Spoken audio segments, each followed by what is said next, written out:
Needless, not smart. You call it stupid. I call it stupid, by the way, as well. Right, okay, some honesty there from Arne Slot. Good morning to Jamie O'Hara, by the way. Slot had no sympathy for Etikite, and judging by how much you were nodding throughout that interview, you agree with Slot? Yeah, I really like how he's come out and approached it, actually, because it was so stupid. You know, you're playing Southampton, and Chiesa was brilliant on the night, and he did set the goal up. He's just got a tap in. The way he runs off, and the first one is petulant. But to get sent off for taking your shirt off is so stupid, because it costs him massively, because they got Crystal Palace at the weekend and he can't play. Isak has now got the opportunity to come into the team, stake his claim, and Etikite has had a great start to the season, scored 5 goals, and now he's out of it. It's so stupid from him, because he's under pressure. He knows he wants to come in, he wants to be the number 9. I think he's been playing really well, and at the moment you'd say he is the starting number 9 for Liverpool because of the goals he scored. He's thrown that into jeopardy now, and he's give Isak a chance to take his place. Is that kind of a message towards the fact that I'm the number 1 striker? Look, it's really interesting, because the way he celebrates, for me, when he's took his shirt off and he's held it up, obviously just to let everyone know that that's his name on the back, which we all know that anyway. And I just think it's so, for me, that looks like he's trying to say, I'm the main man. I know Isak's here and everyone's excited about it, but I've come in, I've scored goals. I'm going to be the one who's going to be playing up front. And look, as a player, Etikite has got to where he's got to because he's got belief in his own ability. And he's going to believe he's better than Isak. In his head, he's better than Isak, right?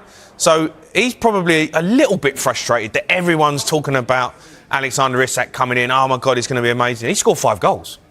So I think there's a little bit of frustration in that, where he's come on, he's a bit emotional about it, he's got pressure, and he's probably looking at saying, look, I'm holding my shirt up, I'm the main dog, I'm going to keep my place, and now he ain't, because he's got sent off. Well, if Arne Slot's going to think, right, who do I pick today, Isak or Etikite, he's kind of given him an excuse now, hasn't he? Well, yeah, look, he'll learn from this. He's a young lad, he will learn from it, and he'll understand he's got to keep your emotions.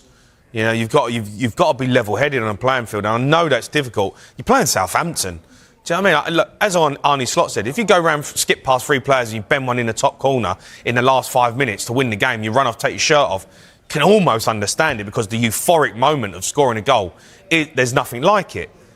It's a tap-in, he's gave Arne Slot now a decision to make, and we'll see at the weekend. If Alexanderisak scores and plays well, he starts. Simple as that. Is it a worry for Liverpool that Isak, he only played a half, he's clearly not deemed fully fit enough to play the full 90 minutes, and now they haven't got Etikite to bring on, or at least start and then bring Isak on for him? Yeah, look, they're obviously managing Isak's minutes at the minute. I saw him come out in the second half. They took him off, but he come out and done some runs. So there's obviously a programme that he's on at the minute. He is in pre-season, right, at Liverpool. So they're trying to build him up gradually. So you don't want him to pick up an injury.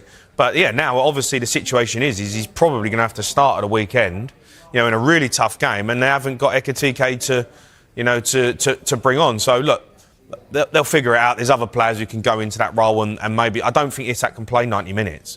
So I think he can only play with the programme that it looks like they're on, and they're being very strict with Isak. I don't think he can play more than an hour. In terms of Isak's performance yesterday, he scored. Now, I know it was only 45 minutes, but what did you make of it, and how long are you expecting him to be on the pitch against Crystal Palace on Saturday? Crystal Palace just don't lose, by the way, and Palace are at home.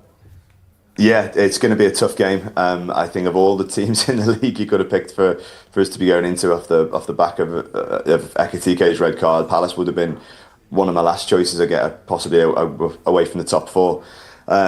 It's going to be a tricky game for sure. Yeah, as you said, it's 2 unbeaten teams going against each other.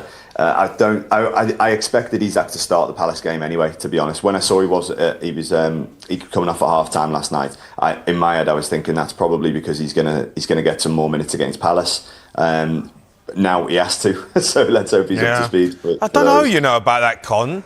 Look, I think he's getting managed, right? They're managing his minutes. You can see he's on a programme, right, pre-season.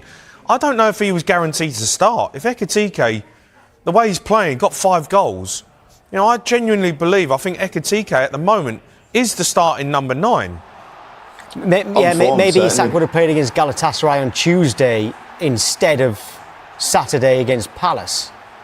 Yeah, very possibly. Very possibly. You know, we saw him get an hour against Atletico last week, and he looked all right in that as well. So none of us know quite where he's up to with his fitness. So it'd be nice, but if he's firing and he's on form, then I think he's always going to be the first choice, unless Etikite is really outshining him, as we've seen at the start of this season. But it's now we haven't got that decision to make. So maybe Slot this morning will be thinking at least he hasn't got the headache.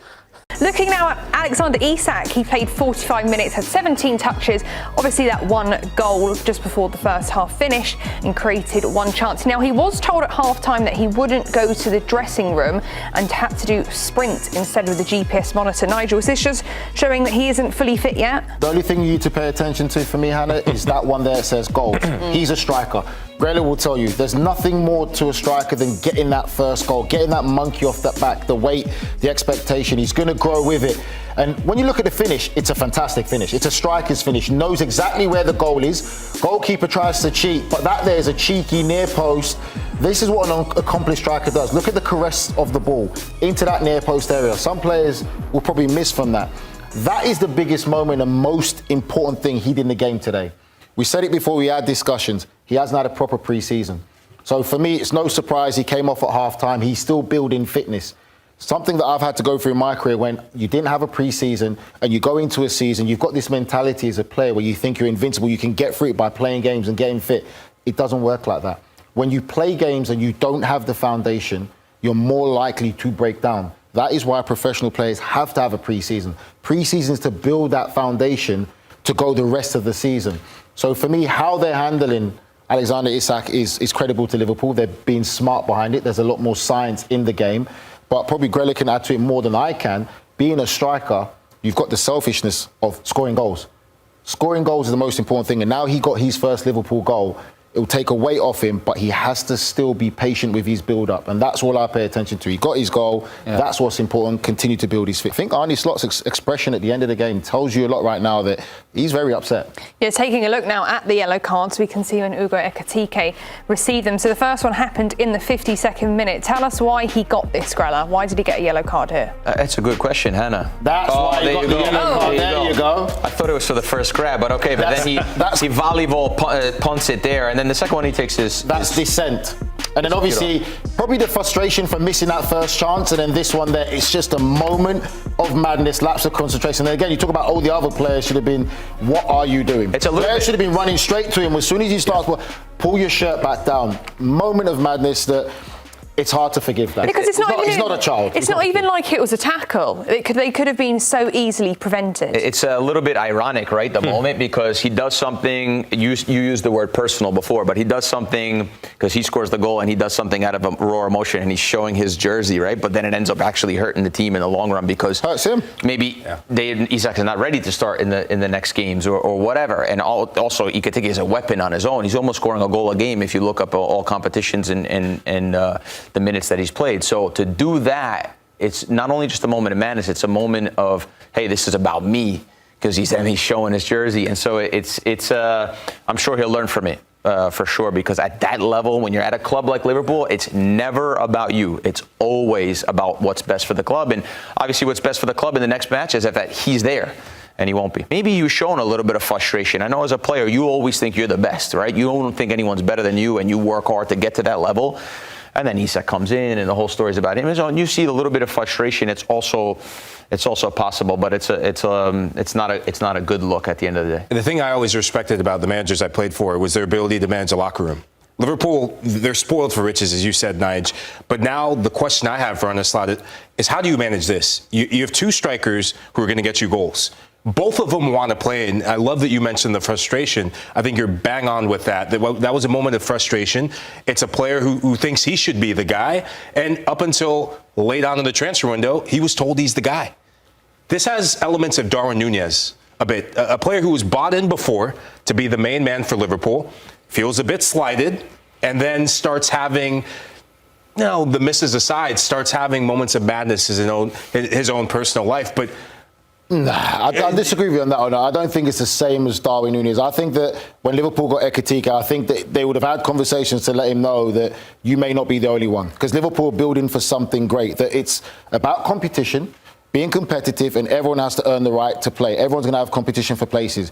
Etikite is also very versatile, where if they need to be, which I think is what probably will happen, is Isak will be the main striker. Etikite will go on the left-hand side, and maybe Gakpo will be the one that has to sit on the bench or maybe come on. But I think there is a world where they both can play and start. Today was just a moment of madness. Is there a world where Federico Chiesa doesn't make a name for himself and get back and get more minutes? Chiesa was fantastic today, but obviously with them keeping him out of the Champions League squad, that tells you enough already with what he is. And he's been fantastic from how he started the season, but I just don't see him being a regular starter of one of the main names in there. He'll be a squad player, which is what they're going to use him to do. And he's done well. Guerrero talks about how he's come back from what he's come back from. But there is going to be a world where we will see Etikite and Isak together on the same pitch.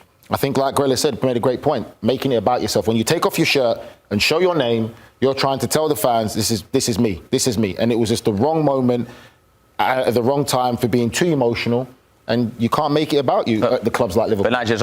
Federico Chiesa is set to be included in Liverpool's Champions League squad following the devastating injury to young defender Giovanni Leone, who is reportedly out for the season with a torn ACL. Leone suffered the injury late in Liverpool's Carabao Cup win over Southampton, and scans have confirmed that the damage will keep him sidelined for several months. Under UEFA regulations, clubs are allowed to replace a player in their Champions League squad if they are ruled out for more than 60 days, and Liverpool are expected to use this opportunity to register Chiesa. Initially left out of the Champions League group stage list due to squad limitations and UEFA's homegrown quotas, Chiesa now looks set to return to European action after impressing in domestic fixtures. Reports suggest manager Arne Slot and the Liverpool staff see this as the perfect opening to bring Chiesa into the fold, especially as the club prepares for decisive group stage matches. The Italian winger has remained motivated despite the early omission and is reportedly eager to make an impact now that his European opportunity has arrived.